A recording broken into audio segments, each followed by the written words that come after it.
இந்த கல்வியை கொண்டுதான் சீர்திருத்தம் செய்தார்கள்.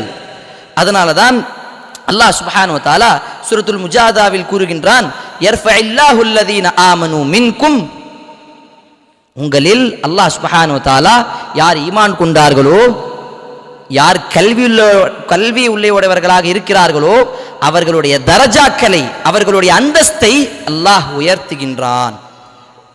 அப்ப அல்லாஹ் யாருடைய அந்தஸ்தை உயர்த்தி விட்டானோ அவனை யாராவது இழிவுபடுத்த முடியுமா? சுப்ஹானல்லாஹ்.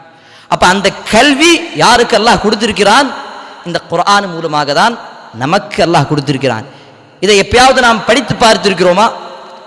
இப்ப இந்த குர்ஆனை எப்பயாவது நாம படிச்சு பார்த்திருக்கிறோமா? அல்லாஹ் எதை பற்றி சொல்லுகின்றான், எதற்காக இதெல்லாம் சொல்லுகின்றான், இந்த குர்ஆனில் என்ன அல்லாஹ் என்னை பற்றி பேசுகின்றான், கல்வியை பற்றி அல்லாஹ் என்ன சொல்லுகின்றான்?